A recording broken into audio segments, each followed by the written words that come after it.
After his cure was an established fact, the news soon spread, passing from tongue to tongue, and other afflicted mortals, hearing this good news in the wilderness, at once turned their eyes and footsteps in the direction of the Star of Gladness. So wrote L.J. Kalklash in his book, The Healing Fountain, in 1881. Once the healing powers of the springs became known, people flocked here from all over the region. It was still a wilderness, so early arrivals traveled by foot, wagon, or horseback. And they arrived to a very rough little boom town, hastily erected by cutting down the forests on the hillside around the healing springs. Nellie Mills noted this in her book, Early Days at Eureka Springs, 1880 to 1892. Some tents were erected near us. On just south of our house had a wooden floor and at least 4 rooms, but soon the tent and its occupants were gone. Behind this big tent was a small one, occupied by a young couple with a baby.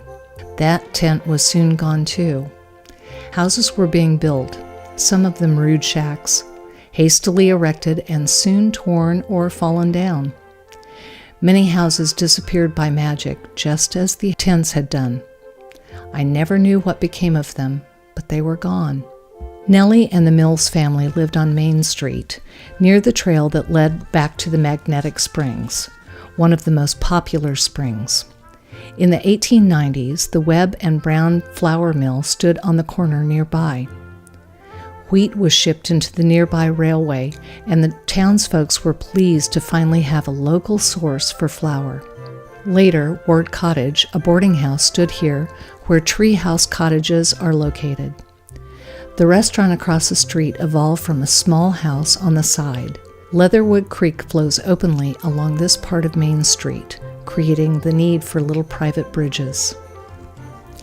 But the star of this part of town was Magnetic Springs. Nellie writes, "I was a little girl when the Magnetic Springs was discovered. While this is one of my best loved springs, I wish to state that the water of the spring, in my opinion, was never magnetic, although steel knife blades laid in the water could pick up needles. I believe now that not the water, but the rock had magnetic properties, which the water conducted into the steel knives. The source of the spring has since been tapped at a picturesque spot, and a more bountiful flow of water secured. The new supply is colder, for it no longer flows over flat rock exposed to the sun, but it is still the same water, and very good water it has always been."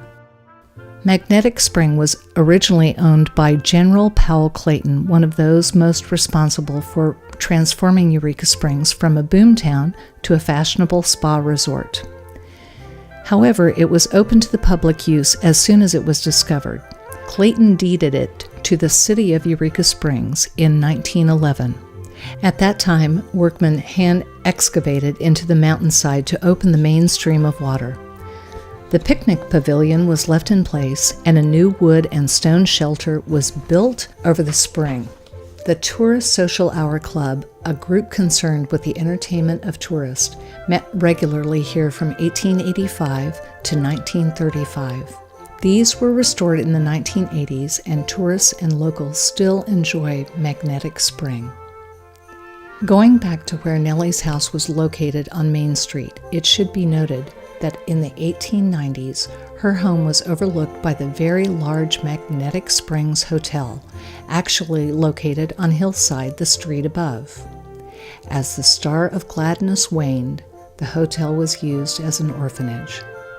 Eureka Springs was a stop on the route of the orphan trains.